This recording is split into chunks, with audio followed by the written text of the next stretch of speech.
The information contained in this podcast is an expression of opinion and does not constitute investment advice. This is the Gold Money Podcast with Dominic Frisby, keeping you up to date with expert opinion on precious metals and the markets.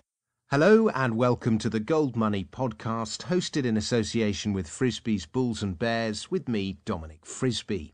Martin von Hildebrand is the director of Fundación Gaia Amazonas, an organisation which he set up in 1990 to work with the indigenous people of the Amazon area in Colombia, to help them secure their territorial rights and to protect the forest. He first visited the Amazonian Indians in the 1970s and has ever since been an activist for indigenous rights, cultural and ecological diversity, working in both government and non-government organisations. In 1986 he became head of indigenous affairs under the government of Virgilio Barco, and now some 246,000 square kilometres of Colombian Amazon territory have been officially handed back to the local indigenous inhabitants. He has a doctorate in ethnology from the Sorbonne in Paris and has won many awards, including the Skoll Award for Social Entrepreneurship in 2009. Martin, thank you very much for agreeing to do this interview. You're sitting in your offices in Bogota. I'm in London.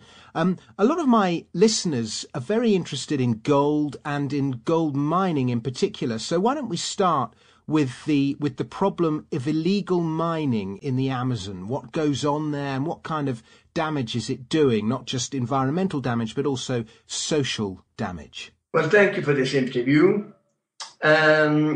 Yes, well, the gold in the Amazon, there is a lot of gold and a lot of coltan, that is this metal that we use for our cell phones. And there wasn't so many, the problem wasn't so great a few years ago because, ironically, the presence of the gorilla there kept everybody out. But now, since things have become, in a sense, better, there's less gorilla, in another sense, there's been a rush for gold. And there are a lot of people, adventurers, that go in there and it's all illegal. The government so far has not given any permissions to exploit the gold in the Colombian Amazon. But there are a lot of illegal minor people, not minor exploiters in mining, and they come from Brazil and from Colombia. A lot come from Brazil, also the famous garimpeiros. Now the problem there is, on the one hand, there isn't enough control, and not only because there isn't an institutional capacity, but because the laws are not clear enough to be able to control. That is, that if somebody asks for a permit for mining, which you might take years to get, you might send in a letter to the government. When the police come along and say, "What are you doing here? You don't have a permit," and he says, "Yes, but it's already in the government. It's coming out any day," and they manage one way or another to play around, to beat around the bush with this. Now, it's because it is very far in the Amazon where there are no roads, no communication, even radio communication is difficult. So all becomes a bit more flexible in that sense. Okay, are we talking about artisanal miners or are we talking about kind of big firms? Neither. Artisanal miners for us would mean people that have a long tradition in mining. And in that sense, it's not. It's very recent, and there are local people that it's local mining, of course, but they've come from abroad, that is either from Brazil or from the Andes in Colombia. It is not the local people. So it's artisanal in the sense that it is small mining, but it uses mercury and it pollutes the water and does a lot of damage. But it is not artisanal in the sense it is not a traditional mining, small traditional mining. I understand. And are these kind of groups of one or two people, or is it groups of kind of, 10, 15 or 20? No, generally it's families or 2 or 3 people with their families. They might add up to 10 or 12 on a raft, and they're going along, and it's set on the big rivers, and they have a kind of an enormous vacuum cleaner which sucks the sand out, and then they look through this sand, they put it through sieves, and they extract the gold. And they use mercury, of course, to attract the gold. Well, why don't you tell us about the damage that mercury does and what it does to the local people? Well, the problem with mercury, it affects the brain, but the problem of it is that it accumulates. So if the it goes into the plants, and then the fish eat the plants, and then the humans eat the mercury. It doesn't dissolve, so it accumulates, and it goes straight through this chain, through the plants, through the fish, into the human beings, and it attacks the brain. I don't know in detail from a medical point of view exactly what the effect is on the brain, no, but I know it is very negative. Yeah, it sends you mad. Yeah. Okay. Now, I mean, presumably, are you aware of there's a phrase among economists called the tragedy of the commons, which is that when nobody owns the fish, so nobody has an interest in looking after the fish, and as a result, nobody looks after the fish stocks. When you've got people coming from outside, operating in an area that, is not theirs, perhaps they don't operate in a way that respects the environment and conserves the environment in an ideal fashion. Is that a dynamic that's occurring? Definitely, because the indigenous people that own the land in this area, well, they take care of the animals and of the plants, not only take care of them not in the same way as we do, but since they consider themselves part of the environment, that if the environment is ill or has problems, the human beings will also be ill, and also have problems. So the whole shamanistic approach is to keep the environment healthy. So they have a long tradition, according to archaeological data, they've been here in the area for about 9,000 to 10,000 years. So they have a very intimate knowledge of the forest and the environment, and they take care of it. There used to be 7 times more indigenous people in this area than there are nowadays. Wherever you go in the forest, to the last corner of the forest, you'll dig and you'll find ceramics. They've been all over the place, and yet the forest is there. It's intact. Whereas these people are not interested in the forest, they're interested in making money. Yeah. Okay, now, you've described the area as, I mean, it must be virtually impossible to police. There's no roads. I mean, you're talking about an enormous area here. If there's metal in the ground, somebody's going to mine it. So how do you police this area? How do you put a stop to this irresponsible mining? Well, the first thing, there are 2 levels of this. On the one hand, the government has to be clear if it wants to preserve the environment or if it wants to exploit the subsoil. Because the Indians, the indigenous people, own the land and everything above the land. But the subsoil belongs to the nation, and therefore it's administered by the state and the government. So the state or the government has to decide exactly which way it's going, if it's going to exploit the subsoil or it's going to protect the environment. That's the first thing that is not clear enough in the government so far. The rules of the game aren't clear. What's going to happen with the Amazon? Although it's not that easy to get in there and exploit it, because the indigenous people, you have to go across their territory and they won't agree, because all the soil is sacred from their point of view, and you should not extract gold or any other product from the subsoil. As for the policing, it's difficult because it's enormous, but on the other hand, there are only 5 or 6 airports to get in there. So if you control the airports properly, you can control all the access of food, petrol or gasoline, motors, equipment. So it's not that difficult. It's lack of clarity in the norms and lack of a political clarity, a policy. There's a lack of clear policies. Controlling the food and other supplies sounds horrendous to me. I mean, how would you do that? With some kind of customs or something, or? Exactly. Well, it flies in with the aeroplane a certain amount of food, and they have to bring in the gasoline, and they have to bring in the products. Now, when the indigenous need things, well, they go and they buy them on one knows, but one also knows perfectly well, it's pretty obvious. If they're bringing in certain types of motors and certain types of large amounts of food and things like that, well, one can control. Well, they know who's coming in and where the products are going, because there aren't that many inhabitants. We're talking of a territory, if we look at the whole Indian territory, the size of the United Kingdom, and we're talking of less than 100,000 people living in this area, and they're spread out through this large area. So it's not that difficult to know what's going where and to keep an eye on that. Do some of the Indians actually want mining in the area? Yes. Well, you do find in the northern part where there is more mining, in fact, they are more interested. The more traditional the people are, the less they want mining. The more they have become integrated into the Western society and are consuming products from our society, the more interested they are in mining, especially the young people. The elders, not that much, because they're more traditional, and there's still certain groups that are very traditional. But there are other groups that even have changed their traditional values and become evangelic, and therefore the sacred sites don't exist anymore, etc. Now, you talked about the two forms of ownership: the ownership of the forest and the ownership of the subsoil. If a company came in and it planned to, mine responsibly in the area. In other words, it used modern practices. It didn't use mercury. It brought employment to the Indians, and the Indians actually wanted it. Is that something you'd oppose, or is that something you'd be in favour of? I think that it's. I wouldn't say I'm in favour of that.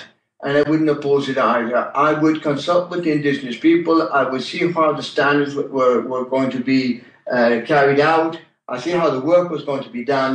And I think that it is inevitable that in certain areas there will be mining. I mean, it's difficult for us to say no mining at all when we live in a society that uses the products of mining all the time. Well, it depends what's going to be mining, what is the impact, what do the indigenous people say, if it is in a place where there's sacred sites. All these conditions have to be analysed before one could say yes or no. But certainly, if the indigenous people said, sorry, but this is a territory, our ancestral territory, and it's sacred, well, it would be definitely no. And if it also affected the ecosystems, definitely not. But otherwise, I think one should sit down and analyse it. Yeah, I mean, it is possible for mining to have beneficial effects if it's done properly. Our problem is, there are two problems there. It's not so much for the local people and employment, because most of these indigenous people have income one way or another. That is, they produce their own food, and there's education and health programs from the government that put money, and their main problem is not money, although a bit more money wouldn't do them, perhaps they would consider wouldn't do them any harm. It's not their main problem. There are two problems. One, that this represents 1/3 or a bit less than 1/3 of the country, and is the government willing to say, I'll leave this aside and get no income from 1/3 of the country? Or would there be an alternative that we're paid for environmental services and then we have an income? But the government as such would say, it's a large piece of land, as I said, the size of the United Kingdom, what income can we obtain from that territory? It's not only an indigenous problem, it's a national problem. And the second thing is that we use the mining, and if certain products of mining are necessary to extract, well, it's a complicated discussion to say no to mining totally unless there are strong environmental or cultural arguments. Okay. I'm kind of detecting a certain amount of frustration on your behalf with the government. Is that right? Yes, there's a frustration because there are no clear policies of how things should be done. So we've managed to open certain gaps there where we've managed to tell the government no mining so far until all the studies, environmental and cultural studies, have been properly carried out. And so for 2 years there will be no mining, and we're working on that to try and get the studies, the information, and get the indigenous people on board so they can also say what they want and the right thing to do.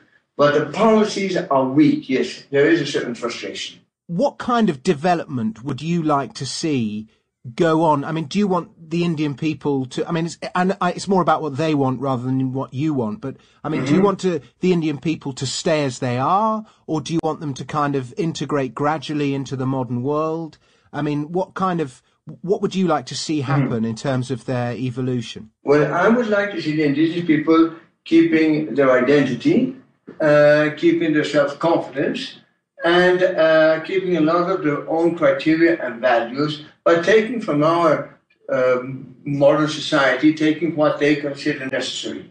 I would not that keen on them integrating directly, on the one hand, because generally the opportunities we have in our society are very few. I don't think that we have the best solutions for society nor for the environment. So I don't think that at this stage, when we see problems of climate change, when we see problems of the crisis in Europe, when we see so many economic and social and environmental problems integrating to our society, I don't think is the best solution. But at the same time, all societies change and evolve. So they will take a lot of elements. So right now with the traditional groups we work with, they're already handling computers. Obviously they're They're writing projects, they're getting certain support for certain programs they develop, particularly for their own internal research. The thing we encourage a lot is that they do research with the elders on their traditional knowledge, on the environment, on their society, on their culture, because this strains the identity, and we are rescuing 10,000 years of, or to an extent, 10,000 years of knowledge. I mean, all this that has never been written down is something that should be brought out by them and written up by them. Okay. Now, I think, I know I am, and I think a lot of listeners to this programme have a very libertarian stance in that they've lost faith in governments. They don't think governments are doing a good job in the United States. They don't think government is doing a good job in Europe. And they're in favour of small government and individual responsibility. And so we perhaps put the argument forward that the best way for the natives to develop is not through some kind of government planning, but it's best that they do it through their own empowerment. And, you know, the wealth that can be derived from mining, as I say, if it's done responsibly, it might be one way in which they can do that. Yes, but the point is that to begin with, the indigenous people, when they're traditional, particularly, as I said, consider the earth is sacred and what's below the earth, and it's very logical what they're saying. As the planet Earth evolved, things were put, that is, they considered Mother Earth, but things were put away because they were not good for the life as we were going to live it, as human beings were going to live it. That's why the oil and the gold and everything was put away, because that was not the right thing for us to have. It would not help us in our daily lives. And so they say what was put under the earth and the evolution of the earth, if we used to call it like that, should remain there, and we should live what's on top of the earth. Now, there's a certain logic in that. And so this is sacred. So they're not that keen on mining, and they don't like mining as such, and they are aware of the pollution that it causes, plus generally, unless it's properly done, there's alcoholism and prostitution and yes, yeah, and over hunting and taking all the animals, and everybody starts killing all the animals to sell them for their food of the people that are mining, and it creates several problems. So they're not keen on that, and they know that since the government is very weak and does not have the capacity, institutional capacity, to control proper mining, they say any mine that will come in will be negative. It's not like mining that you get in countries like Europe. There is no control here, or very little control. Yeah. So they are against mining, and they have alternatives. I mean, for instance, they have medicinal plants which they could also try and put on the market. And if there's any value sooner or later on keeping the forest on without cutting it down, the standing forest, and you would have carbon that is accumulated in the trees, etc. There could be other ways of looking for an income for these people who don't need a large income because they already have a fair income that comes to, as I say, governmental programs such as education and health, and there's a need for a certain amount of money, but it's not like us. Woe betide anyone who relies on the government for its income, because that way the zombie lies. I agree, but I mean there's certain things that, like education, the government has to give education, and what we've managed there, what they've managed was our support, is that they set up their own programs, they run their own programs, they pay for their teachers, etc. The same thing in health. And so they receive the income for that. And then they set up the local programs, they decide their territorial management, and they produce their own food, they have their own houses, they make their canoes. So one way or another, I mean, if we were all to disappear, I think they would survive. I think they're still very independent in that sense. A potential solution that's forming in my mind as I talk to you, Martin, is there's a big difference, of course, between actual mining, when you build a great big open pit mine or an underground mine, whatever it is, and simple exploratory drilling. And to me, yes, it makes sense. I mean, exploratory drilling is sticking a drill, and the width of the drill bit is, it's not much bigger than the width of your hand. Yeah. And, so that does very little damage. It kind of would make sense to have some exploratory drilling, work out where the gold actually is, and then go from there. I think it's a question of standards and of technology. I agree with you. in principle, obviously, I'm not that keen on mining in the area at all, if that were possible from many points of view. But if it's going to come in, we have to choose the right places, the right technology, and the right standards to make sure, and the right control to make sure that the negative impact is minimum. Yeah. Now, what kind of networks and strategies do you have in place to stop what you consider the wrong sort of development happening in the area? Well, what we have been working on and dealing both with the indigenous people and the government is to open spaces where the indigenous people can make their decisions and can decide what type of government, how they want to run the situation. For instance, to give an example, when you mentioned at the beginning, we managed that the land was turned over to the Indians, the property of the land in a collective way. It's a collective property. It's inalienable. Nobody can take it away from them. It's in the Constitution, and they own the territory the size of the United Kingdom. But that's our point of view, that they own it. When I started talking with them, I said, look, we must get these papers because you must show that you own the land. They said, we don't own the land. The land belongs to the animals, to the birds, to the rivers. We don't own the land. We belong to the land. So the concept of ownership is different. So the way I see it is open spaces by giving them land or setting up that they can set up their education, but mainly keep away the encroachment of the Western world. Give them a space to think and to find out the best way of doing things. We obviously will give them information and knowledge which they would need to make their decisions, and let them decide which way they want to go and articulate with the outside world, with our world, but on their terms, and give them enough time. Recognize that this will take a bit of time. But it is not so much us going in there and find the best solution. Is discussing with them and with them build a solution that comes from them and obviously is articulated with our thinking and our way of life because they belong to this world, they're already articulated with our world.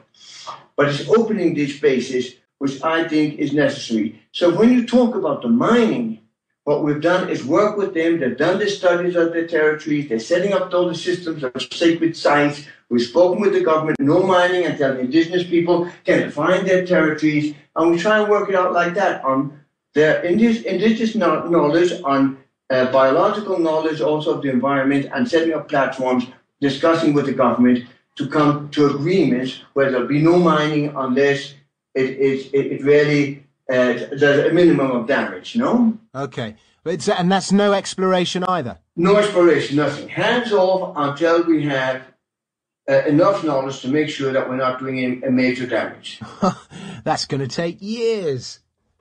Well, we've been working years. We've worked 20 years from the cultural point of view, from environmental, and I think one can move depending on the area. Well, yes, one area after the other will take years. We just have to start. We'll see. No, I mean, it'll take years before any mining can happen. That's what I meant. We'll see. Anyway, yes, the government has agreed to 10 years. Which is not bad. Okay. And what other networks do you have in place? I mean, presumably you rely on funding. What happens if your funding dries up? Well, that's a major problem, and it does happen because our funding has all come from the European governments, fundamentally, and from the European Union or the Commission. That's what our funding, but now the present situation, it's not coming in anymore. And we've looked to the United States. A certain amount of funding comes from the United States, but it's a different approach towards funding. No, it's not long-term, it's more short-term, more immediate impact. It's more along the social entrepreneur approach than on the social movements approach, which the European was more long-term. So we're adapting, but obviously it's been difficult. So the EU has stopped funding you altogether, has it? No, it hasn't. They simply had calls, and we always submitted projects to the calls. But last year it didn't have a call, and this year nothing has come out. So it's not directly with us. It's simply that they are not. They don't have these calls to fund. Yeah. Okay. To fund projects, right? They're not calling projects. Oh, okay. So I mean, and what happens? I mean, when you're doing something, you're effectively trying to stop people doing something. I mean, that never ends, does it? I mean, at what point do you say Gaia has achieved its goals? Now we move on. I mean, when do you stop? Well, you see, we stop with certain things. For instance, we say already, well, their land, the management of the lands to a large extent, their primary education and health, well, that works pretty well. That's sustainable. The dollars with the government, decentralization, that works, fair enough. Now suddenly, as I mentioned, in the last 2 or 3 years, there's a rush on mining. So now we look into the mining. So there's certain steps that we have already achieved, or they have achieved with our support, and that works, and we keep a minimum of presence along that. We just might go in and give them a hand, because they'll always need, like all societies and all communities need a certain advice as things change in the world in education and health and economy, this and that, the other. But it already works. That is operating in health, education, and the management of the territories and the local governments. Now, other things come up, like the mining, and then there might be other problems that will come up. And with climate change, there'll be new problems. So they'll always need outsiders.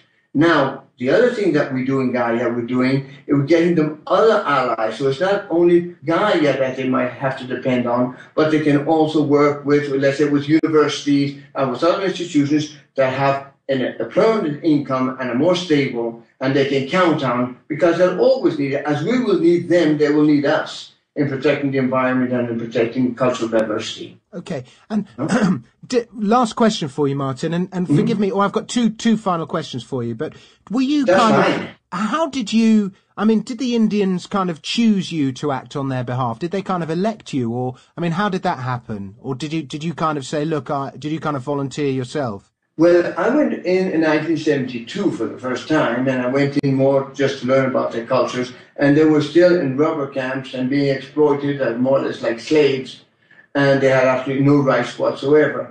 And I lived with them in the 70s and discussed this, and that's where we decided to try and get the land rights recognized, and to try and change the education of missionaries that were taking their children away and teaching them not to be Indians, and to recuperate the control over their territories.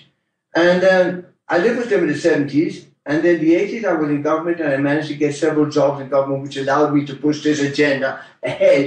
And at the end of the 80s, in the 90s, beginning of the 90s, I went back to accompany the indigenous people to put all this into practice. So I can't say I represent them or that they showed me to represent them. I've accompanied them, I've been with them, and of course they trust me because they know me, and I've always come back and always been there. And fortunately, most of the decisions have worked in the right direction, and we have results.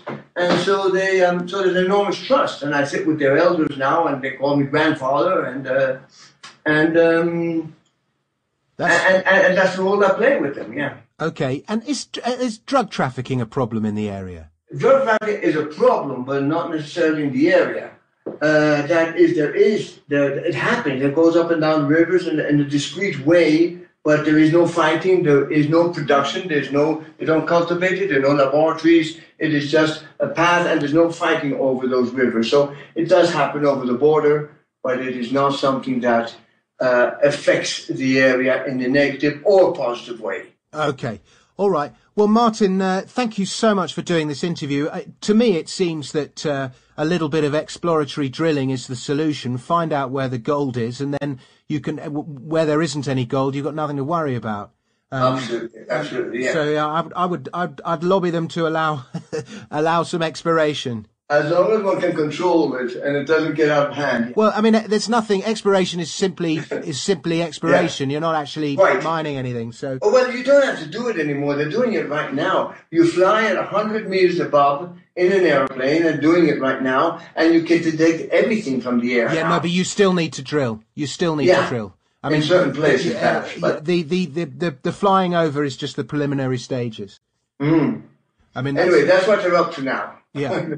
Okay. Well, Martin Van Hill, why don't you give out your website address so that people can find out more about your work and what you do? Okay, so it's Gaia Amazonas, in one word, Gaia Amazonas, so it's 2 A's in the middle, .org.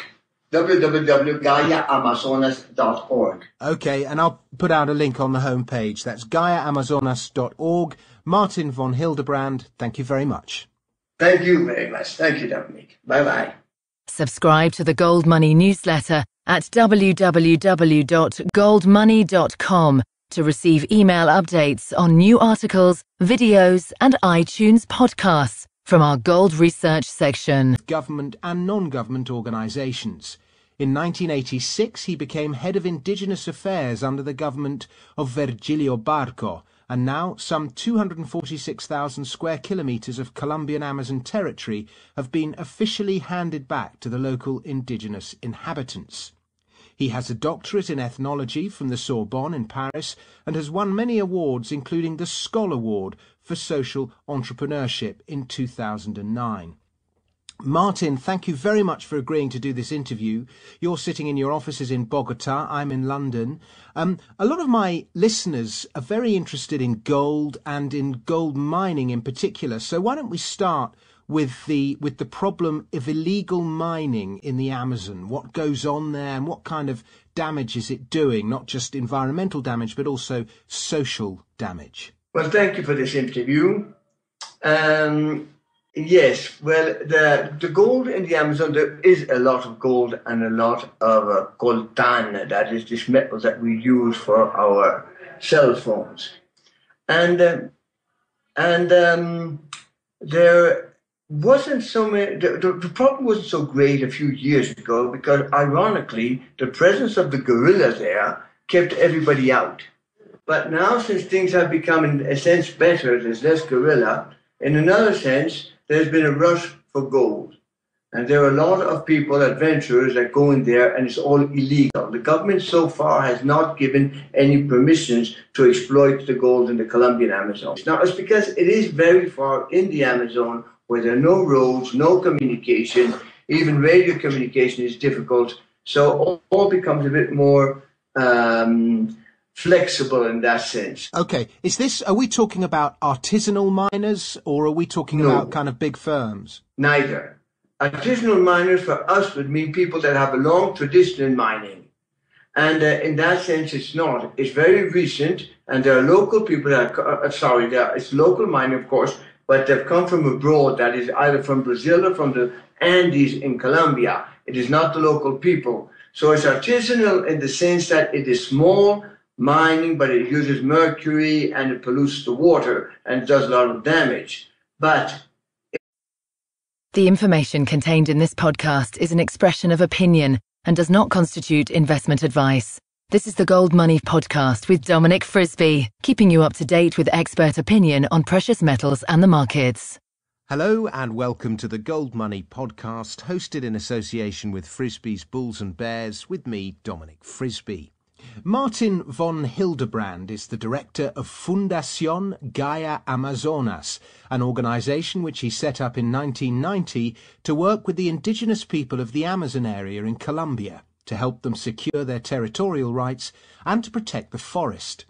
He first visited the Amazonian Indians in the 1970s and has ever since been an activist for indigenous rights, cultural and ecological diversity, working in both. But there are a lot of illegal minor people, not minor exploiters in mining, and they come from Brazil and from Colombia. A lot come from Brazil, also the famous garimpeiros. Now the problem there is, on the one hand, there isn't enough control, and not only because there isn't an institutional capacity, but because the laws are not clear enough to be able to control. That is that if somebody asks for a permit for mining, which might take years to get, you might send in a letter to the government. When the police come along and say, "What are you doing here? You don't have a permit," and he says, "Yes, but it's already in the government. It's coming out any day," and they manage one way or another to play around, to beat around the bush with it.